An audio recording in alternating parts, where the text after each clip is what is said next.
नमस्कार दोस्तों, मैं हूँ आरती प्रजापति यूट्यूब चैनल पर आप सभी का हार्दिक स्वागत करती हूँ। दोस्तों, हमारे यहाँ UGC net paper 1 and paper 2 psychology की प्रिपरेशन कराई जा रही है।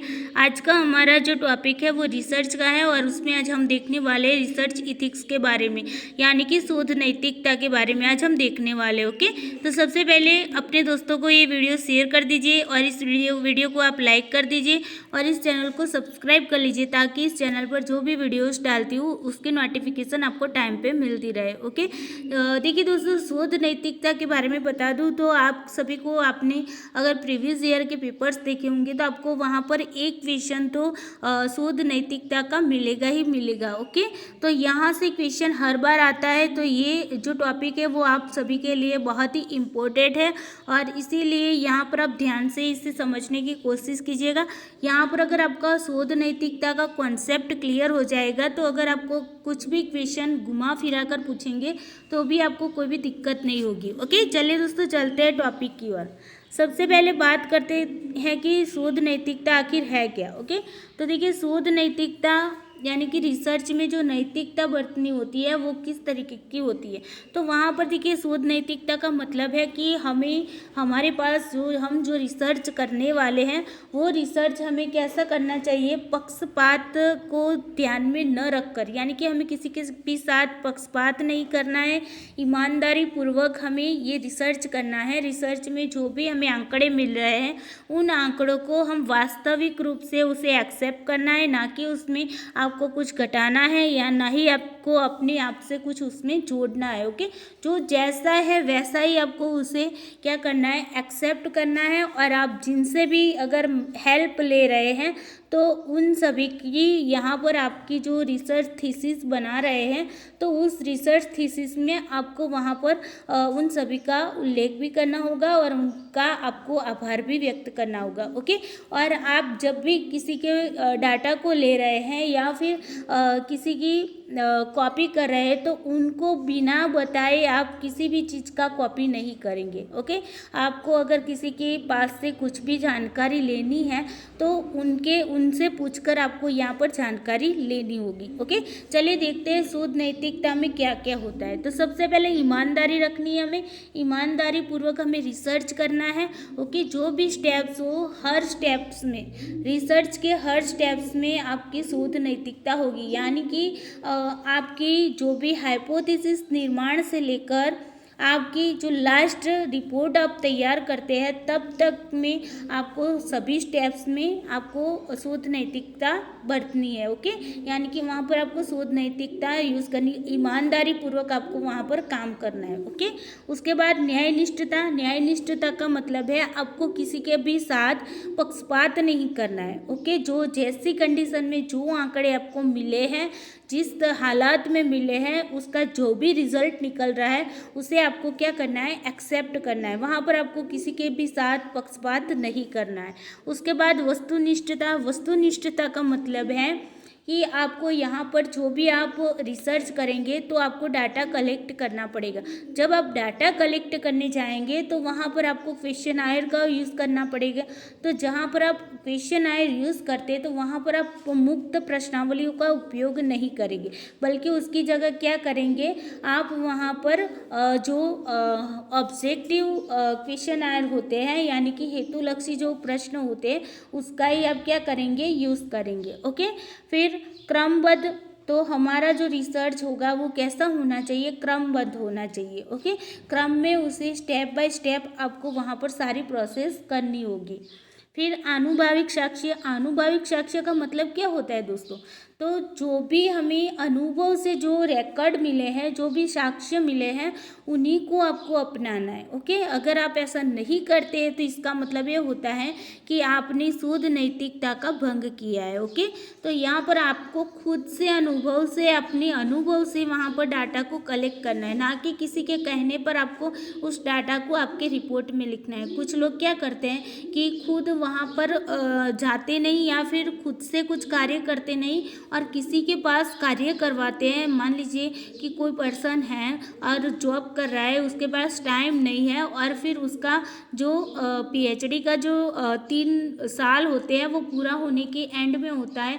तो क्या होता है, बहुत सारा काम इकट्ठा हो जाता है, तो वो क्या करता है, किसी पर्सन को बोल देता है कि तू मेरा इतना काम कर दे और फिर मैं उसकी वजह तुम्हें पैसे दूंगा, लेकिन मेरा इतना सा तो काम कर दे। तो अब देखिए, जिस पर्सन को वो ये काम दे रहा है रिसर्च का, वो उसे तो रिसर्च के बारे में कुछ पता ही नहीं है। ओके, तो जहाँ पर उसे कुछ पता नहीं है तो वो तो जो भी डाटा इकट्ठा करेगा उसमें तो भूल होगी, है ना, त्रुटियां होने ही वाली है ना।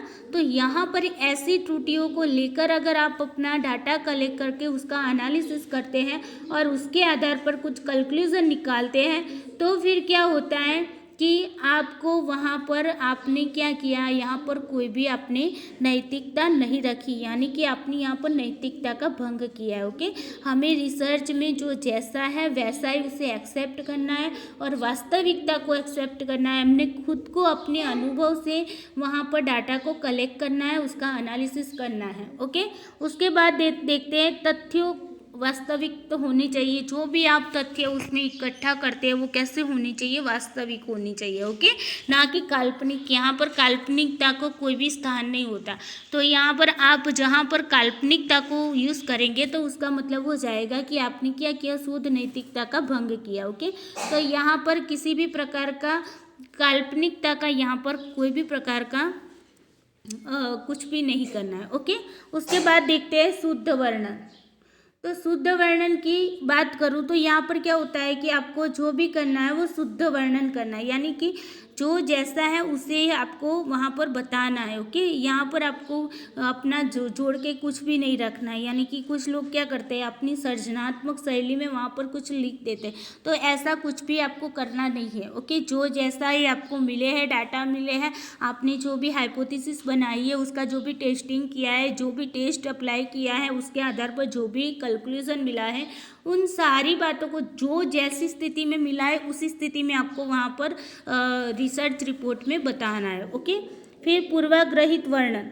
तो यहाँ पर आपको किसी भी प्रकार का पूर्वाग्रह रखकर वर्णन नहीं करना है। ओके, यहाँ पर किसी भी प्रकार का पूर्वाग्रह को कोई भी स्थान नहीं होता है। फिर आंकड़ों की गोपनीयता। आपने जो भी आंकड़े जिसके भी पास से आपने ये आंकड़े इकट्ठा किए हैं, तो उन आंकड़ों को आपको क्या रखना है, गोपनीय रखना है, ना कि उसे जाहिर करना है। ओके, आप जब भी किसी के पास क्वेश्चन आयर भराएंगे तो वहाँ पर आपको वहाँ पर क्वेश्चन आयर में लिखना होगा कि आपकी जो भी डिटेल्स है, आप जो भी आंसर देंगे उन सभी बातों को हम गोपनीय रखेंगे। तो आपको यहाँ पर आंकड़े भी क्या करने होंगे, गोपनीय रखने होंगे, ना कि उसे जाहिर करने होंगे। अगर आप ऐसा करते हैं, किसी के आंकड़ों को आप बाहर जाहिर कर देते हैं, तो इसका मतलब ये होता है कि आपने शुद्ध नैतिकता का भंग किया है। ओके, उसके बाद है कॉपीराइट का अभाव होना चाहिए। शुद्ध नैतिकता में कॉपीराइट का अभाव होना चाहिए। अब देखिए, कॉपीराइट का मतलब क्या होता है कि मान लीजिए मैंने कुछ रिसर्च किया है। ओके, या मान लीजिए मेरी रिसर्च थीसिस है और उसी थीसिस में से आप वैसा का वैसा अपनी थीसिस में कुछ डाटा ले लेते हैं और मुझे बताते नहीं कि मैम मैंने आपके रिसर्च में से, आपकी थीसिस में से मैंने ये सारा पार्ट लिया हुआ है, और मुझे बिना बताए आप उसे अपनी रिसर्च थीसिस में ऐड करते, तो ये क्या हुआ कि आपने यहाँ पर शुद्ध नैतिकता का भंग किया, यानी कि आप पर कॉपीराइट का केस लग सकता है। ओके, यानी कि आपने यहाँ पर क्या किया, कॉपी की लेकिन मुझे बताया नहीं। अगर मेरी परमिशन से आप वहाँ पर कॉपी करके कुछ डाटा को लिखते हो तो वहाँ पर कोई भी दिक्कत नहीं होगी, लेकिन जिनके भी जो भी कंटेंट है, जो जिसका भी है, उसका अगर आप यूज़ करते हो तो आपको उसे बताना होगा, उसकी परमिशन लेनी होगी, तब जाकर आप अपनी रिपोर्ट में उसे लिख सकते हो। ओके, तो ये बात हो गई कॉपीराइट। तो यहाँ पर शोध नैतिकता में क्या होना चाहिए, कॉपीराइट का अभाव होना चाहिए, ना कि हमें किसी की कॉपी नहीं करनी यहाँ पर। ओके, यहाँ पर अपने खुद से अपना कार्य करना है, खुद से खोजबीन करनी है और खुद से जो डाटा मिल रहा है उसी को आपको वहाँ पर लिखना है। ओके, चलिए नेक्स्ट देखते हैं, दूसरों की आलोचना रहित वर्णन। यहाँ पर आपको जो भी आप अपनी रिपोर्ट में जो भी लिखोगे वो आपको वर्णन जो भी आपने किया है उन वर्णन को आपको वहाँ पर किसी भी की भी आलोचना यहाँ पर नहीं करनी है। ओके, यानी कि दूसरों की यहाँ पर आलोचना आपको नहीं करनी। ओके, फिर निष्कर्षों का सामान्यीकरण, जो भी निष्कर्ष मिल रहा है, जो भी कंक्लूजन आपका निकल रहा है, मान लीजिए आपने जो हाइपोथेसिस बनाई है उस हाइपोथेसिस के रिलेटेड आपको अगर रिसर्च के जो कंक्लूजन है वो नहीं मिल रहा है तो फिर तो भी आपको उसे उसी तरीके से एक्सेप्ट करना होगा। ओके, फिर आप वहाँ पर ऐसा नहीं कर सकते कि आपकी हाइपोथेसिस रिजेक्ट हो रही है तो आप उसे एक्सेप्ट कर देंगे, बिल्कुल भी ये काम नहीं करना है। ओके, जब रिजेक्ट होती है तो उसे रिजेक्ट ही करना है, जब एक्सेप्ट होती है तो उसे एक्सेप्ट ही करना है। ओके, तो यहाँ पर जो भी निष्कर्ष निकालोगे आप, कंक्लूजन निकालोगे, उसका आपको क्या करना है, जनरलाइजेशन करते वक्त आपको शोध नैतिकता रखनी होगी। उसके बाद धैर्यशीलता, ये तो बहुत ही इम्पोर्टेंट बात है। रिसर्चर के स्वभाव में उसकी जो भी रिसर्च की प्रक्रिया है उसमें धैर्यशीलता होना खूब बहुत ही आवश्यक है। क्यों? क्योंकि कुछ कभी कभी क्या होता है कि आप लोग ना, मान लीजिए आप रिसर्चर हैं और आप जब डाटा कलेक्ट करने जा रहे हैं तो वहाँ पर क्या होता है कि मान लीजिए आप किसी के पास क्वेश्चनायर भरवा रहे हैं तो आप गए उनके पास। ओके, तो वहाँ पर गए तो वो आपको नहीं मिला। ओके, वो पर्सन नहीं मिल रहा है तो फिर आपको आप थोड़े दिन बाद फिर से वहाँ पर जाते हैं तो फिर भी वही पर्सन आपको नहीं मिल रहा है तो फिर वहाँ पर आप अपनी धैर्यशीलता को आपको वहाँ पर बतानी होगी, यानी कि आपको वेट करना होगा कि वो क्वेश्चनायर भर दे, वो आए और भर के आपको दे। ओके, कभी कभी क्या होता है आप क्वेश्चनायर भेज भी देते हैं तो आपको जितने भी आपने सैंपल लिए हैं उतनी सैंपल के अकॉर्डिंग आपको रिटर्न में आपको आंसर यानी कि फीडबैक नहीं मिल रहा है, आपको उतनी क्वेश्चनायर वापस नहीं मिल रही, तो वहाँ पर आपको धैर्यशीलता बरतनी होगी।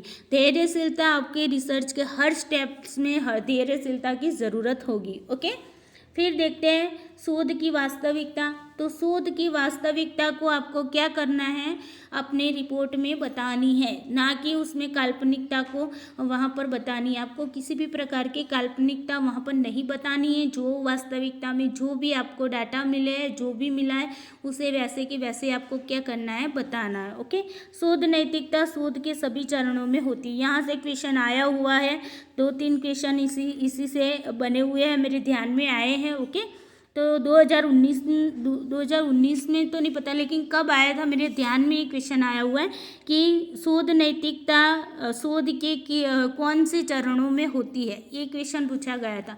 तो देखिए यहाँ पर मैं क्लियर करा देती हूँ आपको कि अगर आपको यहाँ पर ये बताया गया है कि शोध नैतिकता शोध के कितने चरणों में होती है, तो सभी चरणों में होती है। ओके, पहले से लेकर लास्ट तक सभी चरणों की बात मैं आपको बता देती हूँ, स्टेप्स बता देती हूँ रिसर्च के। ओके, तो मैंने आपको एक जो थोड़ी सी ट्रिक बताई थी कि किस तरीके से आपको रिसर्च के स्टेप्स याद रखने हैं। ओके, तो देखिए सबसे पहले मैंने क्या बताया था, P, फिर H, फिर D, फिर C, फिर A, फिर G और आपको लास्ट में R। Okay, PhD CAGR। Okay, तो आपको ये याद रखना है। अब देखिए PhD तो आपको याद रहेगा क्योंकि रिसर्च कहाँ पर होता है, PhD में तो आप करते हैं ना, तो PhD फिर CAGR। ओके, आपको ये याद रखना है। अब देखिए P का मतलब क्या होगा, प्रॉब्लम होगी। तो सबसे पहले हम रिसर्च में क्या करते हैं, प्रॉब्लम ढूंढते हैं, प्रॉब्लम ढूंढकर उसका क्षेत्र तय करते हैं, क्षेत्र तय करके उसकी परिभाषा करते हैं, उस जो भी प्रॉब्लम है उसकी परिभाषा करते हैं। ओके, फिर जाकर समस्या कथन लिखते हैं और फिर उसके बाद हम क्या करते हैं, उसके बाद जो भी वेरिएबल्स होते हैं उन सभी को आप देखते हैं। फिर जाकर आप वहाँ पर क्या करते हैं, संदर्भित साहित्य जो होते हैं उसकी समीक्षा करते हैं, यानी कि आपके रिसर्च का जो टॉपिक है उसके रिलेटेड जो भी संबंधित साहित्य है उसके वहाँ पर आप क्या करते हैं, समीक्षा करते हैं। समीक्षा करने के बाद आप क्या करेंगे, तो वहाँ पर आप अपने उद्देश्य बनाएंगे अपने टॉपिक के रिलेटेड। ओके, फिर जाकर आप उद्देश्य बनाएंगे, उसी उद्देश्य के आधार पर आपकी हाइपोथेसिस बनेगी। अब जब आप हाइपोथेसिस बनाएंगे, हाइपोथेसिस का मतलब क्या होता है कि पहले से किया हुआ अनुमान है कि ऐसा कुछ रिजल्ट मिलेगा। पहले से किया हुआ क्या है, अनुमान, सिर्फ और सिर्फ अनुमान है, ना कि वो रिजल्ट है। ओके, यहाँ से भी क्वेश्चन आते हैं कि उपकल्पना यानी कि हाइपोथेसिस खाली जगह है, तो हाइपोथेसिस है वो आपका रिजल्ट नहीं है, वो क्या है, पूर्वानुमान है, परिणामों का पूर्वानुमान है। ओके, ये बात आपको याद रखनी। फिर जाकर आप क्या करेंगे, हाइपोथेसिस बनाएंगे। हाइपोथेसिस के आधार पर आप क्या करेंगे, रिसर्च डिज़ाइन बनाएंगे। रिसर्च डिज़ाइन में आपका सैम्पलिंग भी हो जाएगा, फिर जाकर आपकी रिसर्च की डिज़ाइन भी हो जाएगी। रिसर्च की डिज़ाइन में एक्सपेरिमेंटल, नॉन एक्सपेरिमेंटल दोनों प्रकार की रिसर्च डिज़ाइन होती है, तो वो रिसर्च डिज़ाइन भी आपके वहाँ पर आ जाएगी। फिर जाकर आपका टूल्स आ जाएंगे, जो भी टूल्स आप यूज़ करने वाले हैं। ओके, जो उपकरण कहते हैं ना, क्वेश्चनायर है, फिर आपकी हो गई अनुसूची हो गई, तो ये सारे जो है इंटरव्यू हो गए, ये सारे आपके क्या है, ये सारे आपके टूल्स हैं। टूल्स के बाद आप उसमें मेथड्स भी आप तय करेंगे कि कौन से मेथड्स आपको यूज़ करने। ओके, उसके बाद आप क्या करेंगे, डाटा को कलेक्ट करेंगे। ओके, तो सी का मतलब है कलेक्शन ऑफ डाटा, तो आप डाटा का कलेक्शन करेंगे। डाटा का कलेक्शन करने के बाद आप क्या करेंगे, उसका एनालिसिस करेंगे, यानी कि विश्लेषण करेंगे। ओके, तो एनालिसिस ऑफ डाटा, डाटा का आप क्या करेंगे, एनालिसिस करेंगे। और उसके बाद एनालिसिस करने के बाद आप क्या करेंगे, उसका आप जनरलाइजेशन करेंगे और कंक्लूजन निकालेंगे, यानी कि कंक्लूजन निकाल कर आप क्या करेंगे, उसका जनरलाइजेशन करेंगे। ओके, और उसके बाद लास्ट में आपको रिपोर्ट बनानी है। अब देखिए, रिसर्च रिपोर्ट ही आपकी क्या होगी, रिसर्च थीसिस होगी। ओके, यहाँ तक क्लियर हो गया। अब देखिए, मैंने ये सारे स्टेप्स आपको बता दिए। इन सारे स्टेप्स में आपकी शोध नैतिकता आएगी। ओके, जब क्वेश्चन इस तरीके का पूछा जाता है कि शोध नैतिकता शोध के कितने चरणों में होती है, तो सभी चरणों में होती है। ओके, यहाँ क्लियर हो गया है। फिर दूसरा क्वेश्चन आपको यहाँ से भी मिला हुआ है कि शोध नैतिकता मुख्य रूप से, देखिए यहाँ पर क्या है, मुख्य रूप से, तो शोध नैतिकता मुख्य रूप से कौन से स्टेप में होती है। तो देखिए, मुख्य रूप से अगर पूछा जाता है तो सबसे ज़्यादा शोध नैतिकता का जो भी प्रमाण होता है वो आपको कहाँ पर देखने को मिलेगा, जहाँ पर आप डाटा कलेक्ट करते हैं और जहाँ पर आप डाटा का क्या करते हैं, एनालिसिस करते हैं, और फिर आप जब उसका कंक्लूजन निकालते हैं। ओके, तो ये तीन बातों में, और एक और भी है, जो हाइपोथेसिस का निर्माण जब आप करते हैं, क्या करते हैं, हाइपोथेसिस का जब निर्माण करते हैं उस टाइम भी आपको क्या करना होगा, शोध नैतिकता वहाँ पर आपको ज़्यादा दिखने को मिलेगी। लेकिन देखिए, यहाँ पर क्वेश्चन मुख्य रूप से पूछा गया है और आपको ये चारों ऑप्शन यहाँ पर दिए हुए एक साथ में, तो इन चारों को आपको क्लिक करना है। लेकिन मान लीजिए कि आपको इस तरीके से कोई एक, इनमें से कोई एक आपको पूछा गया है, तो कोई एक दिया गया है, तो सबसे पहले आपको टिक करना है डाटा कलेक्शन में, यानी कि डाटा संग्रहण में। ओके, ये पहली बात। फिर दूसरा है आपको डाटा विश्लेषण, यानी कि डाटा का एनालिसिस जब करेंगे तब शोध नैतिकता वहाँ पर यूज़ होगी।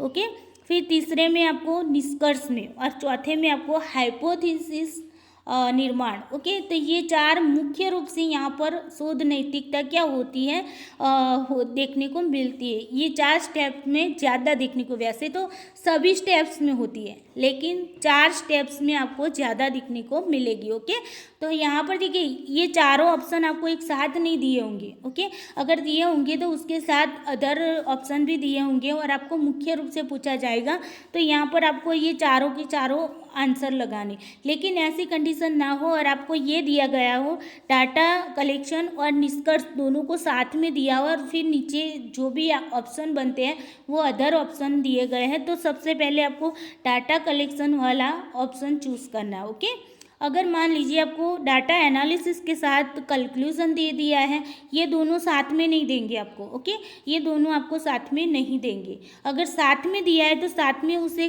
आपको क्लिक करना है, लेकिन आपको ऑप्शन में इन दोनों में से एक को चूज़ करने को नहीं बोलेंगे। ओके, ये दोनों साथ में आपको चूज़ करने को बोलेंगे। ओके, तो इस तरीके के क्वेश्चन आपको पूछे जाते हैं, आप प्रीवियस ईयर के क्वेश्चन देख सकते हैं। ओके, तो आई होप यहाँ पर आपका क्लियर हो गया होगा कि शोध नैतिकता आखिर है क्या, रिसर्च इथिक्स है क्या। ओके, यहाँ पर आपको ये याद रखना है। फिर यहाँ पर एक और भी बात मुझे बतानी है आपको, तो शोध नैतिकता के जो भी क्वेश्चन, बहुत सारे क्वेश्चन आते हैं, मैं अभी एक क्वेश्चन और भी देख लेती हूँ। ओके, थोड़ा सा वेट करें। हाँ ओके, चलिए। यहाँ पर एक क्वेश्चन और भी पूछा गया है कि साहित्यिक चोरी को रोकने के लिए किसका उपयोग किया जाता है। देखिए, साहित्यिक चोरी होती है ना, वो भी आपकी शोध नैतिकता का अवरोधक परिबल माना जाता है। ओके, यानी कि आप जिसके भी साहित्यिक चोरी का मतलब क्या होता है कि जिसमें से आप क्या करते हैं, किसी के डाटा को कॉपी करते हैं। कॉपीराइट वाला मैंने आपको बताया ना, वो साहित्यिक चोरी में आ जाएगा। ओके, तो यहाँ पर क्या होता है, जब आप साहित्यिक चोरी करते हैं तो इसका मतलब ये हो जाता है कि आपने क्या किया है, शोध नैतिकता का भंग किया है। ओके, अब देखिए, साहित्यिक चोरी जो होती है उसे रोकने के लिए प्लेगेरिज्म का उपयोग किया जाता है। किसका? प्लेगेरिज्म, ये आपको याद रखना है। ओके, प्लेगेरिज्म। तो प्लेगेरिज्म का आपको उपयोग किया जाता है। वहाँ पर क्या होता है कि प्लेगेरिज्म में वहाँ पर पता चल जाता है कि आपका जो रिसर्च होता है वो उसके डाटा वहाँ पर डाले जाते हैं, तो वहाँ से पता चल जाता है कि आपने कहीं से किसी जगह, कौन सी जगह से आपने इस जो भी डाटा है उसे किस जगह से कॉपी किया हुआ है। ओके, तो यहाँ पर आपका ये जो प्लेगरिज्म है उसके आधार पर पता चल जाता है कि आपने कहीं से ये कॉपी किया हुआ है। अगर आपने कॉपी किया है और आपने उसे संदर्भ में नहीं बताया है तो इसका मतलब ये हो गया कि आपने क्या किया है, साहित्यिक चोरी की है। ओके, तो यहाँ पर फिर आगे जाकर आपके जो रिसर्च होता है, जो पीएचडी की जो प्रोसेस होती है उसमें थोड़ी सी दिक्कतें आ सकती है। ओके, तो यहाँ पर आपको ये सारी बातें याद रखनी होगी शोध नैतिकता में। ओके, तो यहाँ पर आपका ये क्वेश्चन बना हुआ है। मैंने आपको क्वेश्चन बता दिए कि किस टाइप के क्वेश्चन पूछे जाते हैं। ओके, पहला क्वेश्चन मैंने यहाँ पर आपको बताया, शोध नैतिकता कितने स्टेप में होती है, तो सभी स्टेप में होती है। मुख्य रूप से पूछा गया है तो डाटा संग्रहण यानी कि डाटा कलेक्शन, डाटा एनालिसिस, और फिर आपका कंक्लूजन, और फिर मैंने आपको बताया था कि जो हाइपोथेसिस का आप निर्माण करते हैं तो उस निर्माण में भी शोध नैतिकता मुख्य रूप से देखी जाती है। ओके, फिर जाकर मैंने ये भी आपको बता दिया, ये क्वेश्चन भी पूछा गया है कि साहित्यिक चोरी को रोकने के लिए किसका उपयोग किया जाता है। तो साहित्यिक चोरी को रोकने के लिए प्लेगेरिज्म का उपयोग किया जाता है। ये एक प्रकार का एक सॉफ्टवेयर है जहाँ पर क्या होता है कि आपकी जो रिपोर्ट होती है वहाँ पर डाली जाती है, तो वहाँ से पता चल जाता है कि आपने किस में से क्या चोरी किया हुआ है। ओके, और जैसे ही पता चलता है कि आपने कहीं से ये चोरी किया हुआ है और उसका आपने कहीं भी संदर्भ में कुछ भी उल्लेख नहीं किया है, तो इसका मतलब ये होगा कि आपने चोरी की है। और फिर जाकर आपकी दिक्कत होगी, जब थीसिस आपकी वहाँ पर सबमिट करानी होगी तब आपकी क्या होगी, वहाँ पर दिक्कतें होगी। ओके, आई होप आपको शोध नैतिकता के बारे में अच्छे से समझ में आ गया होगा। और अभी भी आपको यहाँ पर कोई भी डाउट रहता है दोस्तों, तो आप कमेंट बॉक्स में कमेंट डाल सकते हैं कि मैम मुझे यहाँ पर पता नहीं चला, यहाँ पर कुछ भी प्रॉब्लम है। जो भी प्रॉब्लम है आप कमेंट बॉक्स में लिख सकते हैं। अगर आपको कमेंट बॉक्स में नहीं लिखना है तो डिस्क्रिप्शन में हमारे ग्रुप की लिंक दी हुई है, वहाँ पर आप ज्वाइन हो सकते हैं और वहाँ पर ग्रुप में भी आप मुझसे पूछ सकते हैं, या फिर ग्रुप में से जाकर आप मुझे पर्सनली भी मैसेज करके पूछ सकते हैं कि मैम मुझे यहाँ पर पता नहीं चला। ओके, जहाँ पर भी आपको पता नहीं चलता है वहाँ पर आपकी समस्या का समाधान करने का मैं पूरी की पूरी कोशिश करूँगी। ओके, आई होप आपको ये वीडियो अच्छा लगा होगा। वीडियो को लाइक कर दीजिएगा, अपने दोस्तों को भी शेयर कर दीजिएगा और इस चैनल को सब्सक्राइब कर लीजिएगा। चलिए दोस्तों, आज के लिए इतना ही। Thank you so much.